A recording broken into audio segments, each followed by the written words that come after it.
un llamado al arrepentimiento. En esos días le informaron a Jesús que Pilato había asesinado a varias personas de Galilea mientras ofrecían sacrificios en el templo. ¿Piensan que estos galileos eran peores pecadores que todas las demás personas de Galilea?, preguntó Jesús. ¿Por eso sufrieron? De ninguna manera. Y ustedes también perecerán a menos que se arrepientan de sus pecados y vuelvan a Dios. ¿Y qué piensan de los 18 que murieron cuando la torre de Siloé les cayó encima? ¿Acaso eran los peores pecadores de Jerusalén? No. Y les digo de nuevo, a menos que se arrepientan, ustedes también perecerán. Luego Jesús les contó la siguiente historia. Un hombre plantó una higuera en su jardín y regresó varias veces para ver si había dado algún fruto, pero siempre quedaba decepcionado. Finalmente le dijo al jardinero, «Llevo 3 años esperando y no ha producido ni un solo higo. Córtala, solo ocupa espacio en mi jardín». El jardinero respondió, «Señor, dale otra oportunidad. Déjala un año más y le daré un cuidado especial y mucho fertilizante. Si el año próximo da higos, bien, si no, entonces puedes cortarla».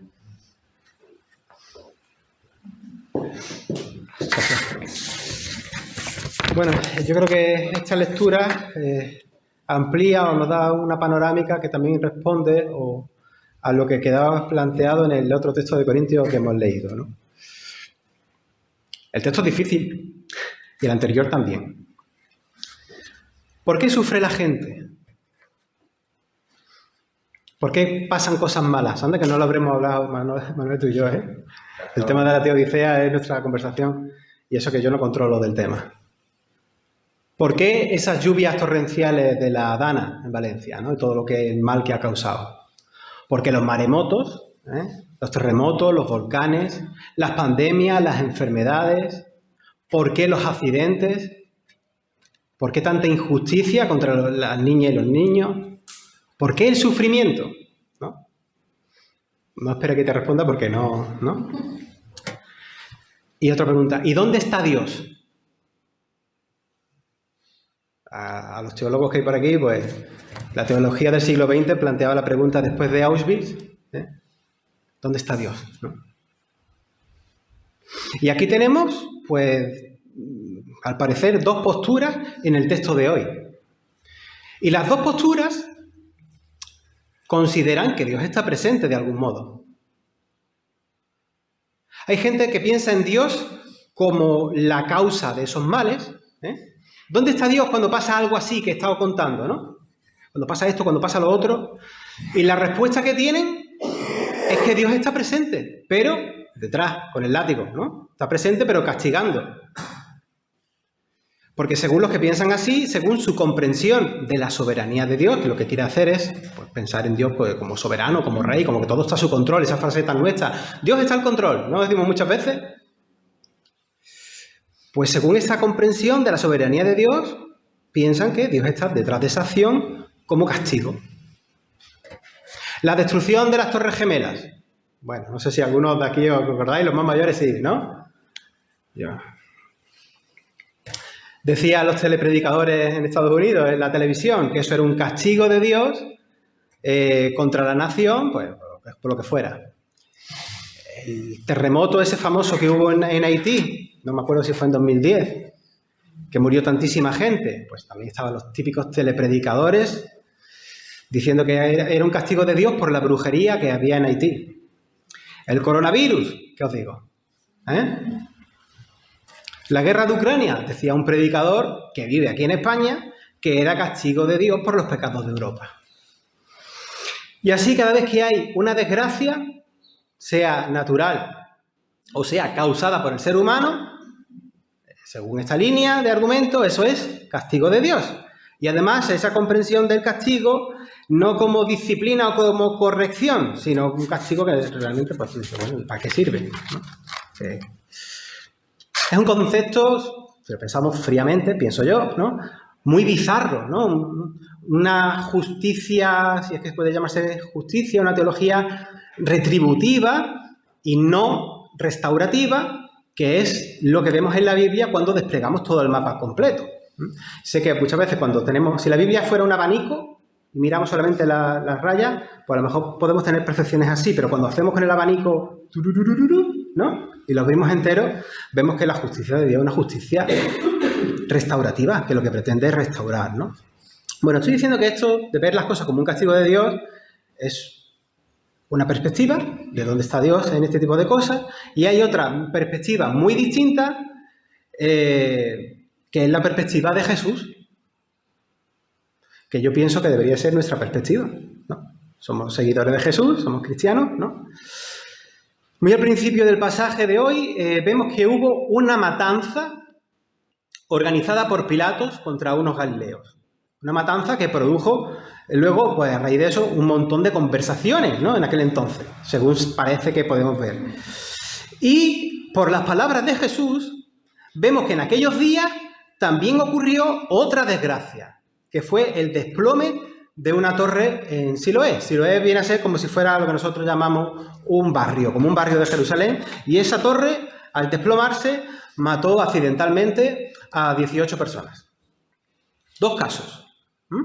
Una matanza intencional, orquestada por Pilatos, que nosotros podemos pensar en las guerras que tenemos en el presente, tanto las que salen por la tele como las que hay, que son un porrón, que no salen por la tele. Y otra cosa fea, de tipo accidental. ¿Castigo de Dios? Parece ser que mucha gente pensaba y piensa así, un castigo de Dios. Y hay conceptos populares, yo me acuerdo cuando era chico en el colegio, es un castigo de Dios, ¿eh? Hay conceptos populares de Dios que le tienen o le imaginan como un ser supremo cuyo cometido es castigar a veces de modos desorbitados. Y me sorprende a mí que la gente del tiempo de Jesús, que ellos estaban acostumbrados a las escrituras, que si sinagoga, la fe estaba más presente que a día de hoy, ¿no? La gente estaba más familiarizada con las escrituras. A mí me sorprende que hubiese gente que pensase todavía que la causa de los males era un castigo de Dios. Porque tenemos en la Biblia, ellos tenían la Biblia hebrea, la Torá y los escritos y todo esto, los profetas y tal. Ellos tenían también sentencias sapienciales que dicen que eso no es así. Y ellos tenían el libro de Job, además lo conocían bien, que enseña que las cosas no son así. El libro de Job, si recordamos un poquito, un hombre justo, el texto se esfuerza en remarcarnos y que es un hombre justo, que sufre cosas terribles. Aun siendo un tío ejemplar, un ejemplo de fe, es un tío que está padeciendo cosas horribles. Y sus amigos, como los telepredicadores que decía antes, ¿no? Pues le acusaban de hacer algo malo y de merecerse lo que él estaba viviendo, esas injusticias. Ahora, si aterrizamos un poquito, a mí, no sé si a vosotros, a mí yo supongo que sí, a mí me parece repugnante que en nombre de la fe, en nombre de Dios, nosotros, las personas creyentes, seamos las que culpabilizan a las personas que están siendo víctimas de algo horrible. Eso porque Dios te lo manda. Tío, eso no es cristianismo. Si tú concibes cada injusticia y cada sufrimiento de la gente como un castigo de Dios, nunca vas a estar solidariamente del lado de las víctimas como hizo Jesús, sino que al revés, vas a legitimar el sufrimiento de la gente como un castigo merecido, que se lo manda Dios. Y yo ahí no veo el reino de Dios, perdonadme. ¿Se me entiende? Pues tengamos cuidado con esto. La historia, así como el libro de Job o la enseñanza de Jesús aquí, nos enseña que el sufrimiento no siempre es consecuencia del pecado personal. A ver, hay sufrimientos que son, naturalmente, pues por hacer lo que no se debe. Por meterte en un pecado que tú dices, el que se mete en el consumo de drogas y luego recibe sus efectos de lo que sea, te da un brote de lo que sea, oye, mira, es la consecuencia, ¿no? Pero no es que Dios esté ahí detrás con el palo como un justiciero sanguinario. No sé si me estoy explicando. Luego en Juan 9, del 1 al 13, allí en ese pasaje los discípulos ven a un ciego de nacimiento y preguntan si es él ciego de nacimiento. O sea, si es él, tú me dirás, ¿cuándo entonces? 7 nacimientos. O son sus padres los que habían pecado para que ese hombre se mereciese ser ciego. Y Jesús dijo que no fue culpa de nadie. En tal caso, esa situación sirvió para mostrar la gloria de Dios. Y Jesús hizo un signo de la venida del reino en aquel momento, con aquella persona. Yo me pregunto si nosotros como creyentes, en las cosas que vemos diariamente, en los sufrimientos de la gente, en los tormentos de la gente, a veces en los nuestros propios, podemos hacer signos del reino, gestos del reino, de acompañar, de pronunciar justicia cuando se está cometiendo injusticia, de poner paz cuando no hay paz, de acompañar al enfermo, de llorar con el que llora y de reír con el que ríe. ¿No? Eso es el reino de Dios. Hacer eso es estar en sintonía con el reino de Dios. El sufrimiento realmente, ¿para qué nos vamos a engañar? El sufrimiento es un sinsentido, ¿verdad?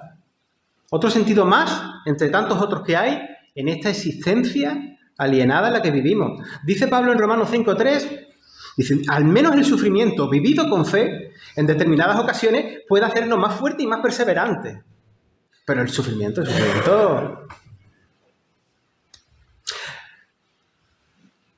Como aquí somos todos ya maduros, ¿no? Os lanzo una paradoja o algo así, que yo no sé cómo llamarlo, es algo que ocurre. Hay teólogos que plantean, ¿cómo es posible que con el problema del mal, si ocurren tantas cosas malas, cómo es posible que un Dios bueno y justo permita tantas cosas? No, el problema del mal hace que mucha gente se vaya al ateísmo. Pues no hay Dios, pues no me encaja. Y no me preguntéis cómo, ¿vale? Pero al mismo tiempo, ese mismo problema del mal hace que otras personas se topen o lleven a asumir la fe, a abrazar la fe. ¿Por qué? No me preguntéis, de verdad, es un enigma. Porque toda la realidad de la vida, toda la realidad de la muerte, la existencia, todo es un misterio. Yo no tengo ni idea de nada. Yo no tengo ni idea de nada. Y aquí estoy predicando, que ven,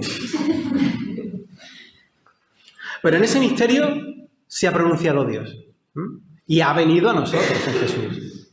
Incluso Dios, en la persona de Jesucristo, Él mismo, y vuelvo a decir a los teólogos que me perdonen, no estoy hablando de patriparcianismo, toma castaña la herejía, sino desde la pericoresis, ¿vale? Dios en Jesucristo ha conocido de primera mano lo que es la injusticia, que la vivió en carne, el padecimiento y el sufrimiento humano, muriendo en la cruz. Él lo sabe lo que es. Sabe lo que es. Coherencia, ¿no? En esta realidad que nos toca, sabemos que el sol sale para buenos y para malos, ¿verdad? Y que las desgracias ocurren a buenos y a malos. Es que es lo que hay, ¿vale? Y Jesús en el pasaje de hoy nos enseña que Dios no actúa como una especie de juez rabioso, lleno de una especie de... Es que nosotros somos un poquito... Todos los evangélicos, todos los protestantes, también los católicos, somos herederos de la teología de Anselmo, que para muchas cosas está muy bien y otras veces... Dios no es un juez lleno de ira al estilo humano, como una ira, pero en Dios, como si fuera una especie de ira cósmica, inabalcable, castigando al que se descuida un poquillo. Ese no es Dios. Más bien, Dios es paciente. Vamos a hablar la parábola de la higuera que viene después, ¿no? Dios es paciente, espera que demos frutos, como también decía el Bautista, ¿no? Frutos de arrepentimiento y de cambio de vida. Dios es paciente. La parábola de la higuera es preciosa, Nos da tiempo, si vamos por mal camino, espera que enderecemos nuestros pasos.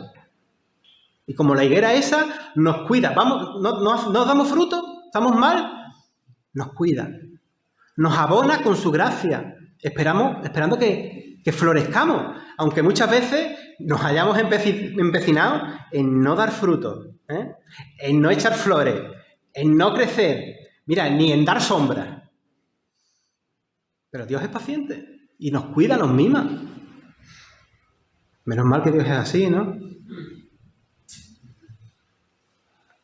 Cuando le plantean el debate a Jesús sobre lo de la matanza de Pilato o lo del derrumbe de la torre y todo esto, esperan que él Igual cuando le pregunta por lo del ciego de nacimiento en otra ocasión, él espera que él diga, sí, sí, Dios se lo ha mandado porque se lo merecen, son unos pecadores.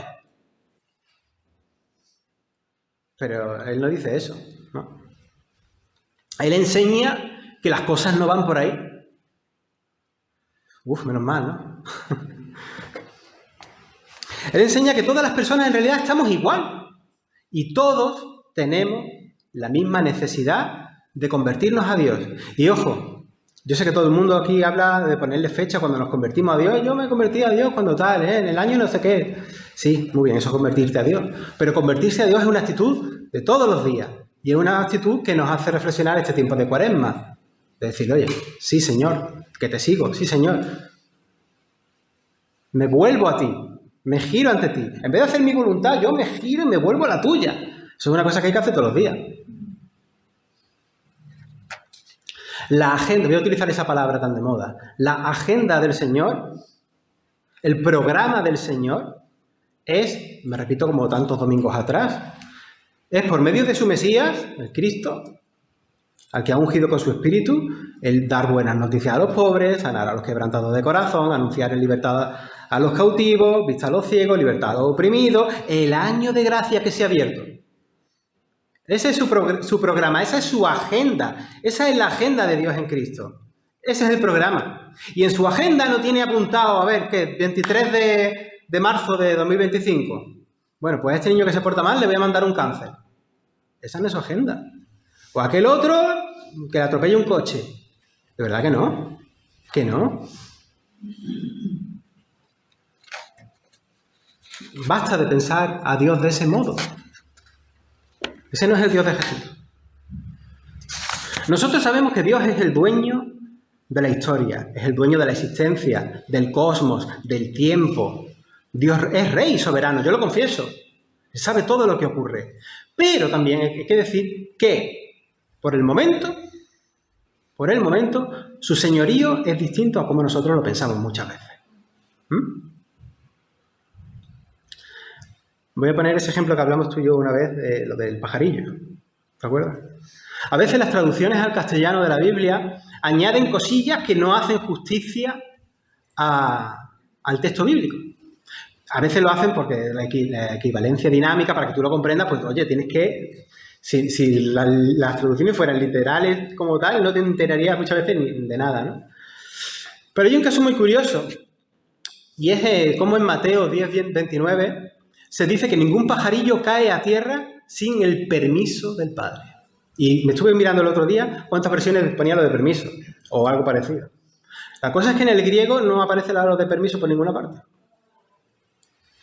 No está. Los traductores de buena manera dicen, bueno, pues el permiso del Padre, más o menos, si la idea se entiende, pues tal, pero es que no es así. Realmente dice que ningún pajarillo cae a tierra sin el Padre. Y es que Dios está en todo. Dios está en el sufrimiento y está en y con las víctimas. ¿O es que se nos olvida que nuestro Salvador, nuestro Redentor, es un crucificado y un resucitado? ¿O es que se nos olvida también que Dios, en vez de permitir el mal, como muchas veces decimos, lo que ha hecho precisamente ha sido venir en Cristo a vencer, porque no permite el mal, a vencer la alienación en la que estamos sumergidos nosotros, en esta existencia, en este universo, o lo que haya, o multiverso, tú sabes, pero que no lo permite. No lo permite, por eso responde en Cristo, porque no está conforme con eso. Y lo que hace es zanjar esta cuestión para siempre. Y estamos los cristianos en ese ya, pero todavía no, como dicen los teólogos, del reino. Ya se ha pronunciado el que no quiere, el que esto no, y estamos todavía hasta que se ejecute del todo. 2 veces se dice en el libro de Ezequiel que Dios no quiere ni siquiera la muerte del impío, sino que, como en el ejemplo de la higuera, que rectifique y que dé buenos frutos. Ahí vamos viendo el corazón de Dios. En el Evangelio también vemos una cosa, en general, prefiero.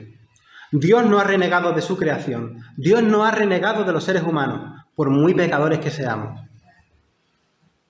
Sino que ha venido a nosotros para darnos vida, no muerte. Esperanza, no tormento. Y justicia, en el sentido legítimo de la palabra. Justicia. Muchas veces el concepto que nosotros pensamos de justicia, proyectado en Dios, por la batidora de San Anselmo y las confesiones de fe, ¿y la justicia dónde está?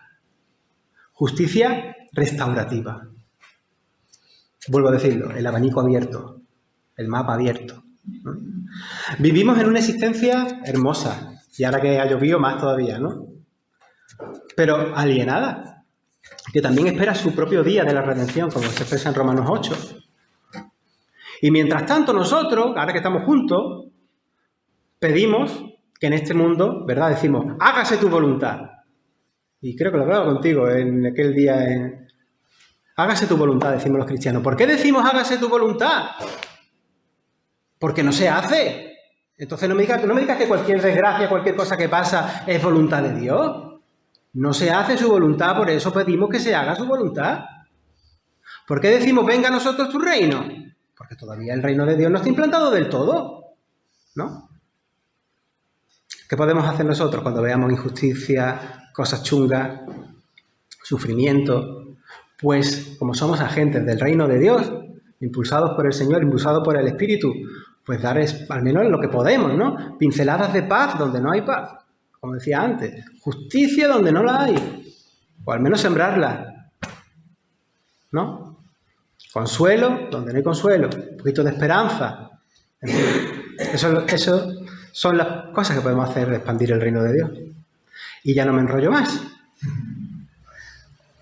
No quiero dejaros con esta amargura de boca, porque esperamos el día glorioso en el que por fin, pues el mal no esté. Y que el reino sea una realidad total, ¿vale? Soli Deo Gloria.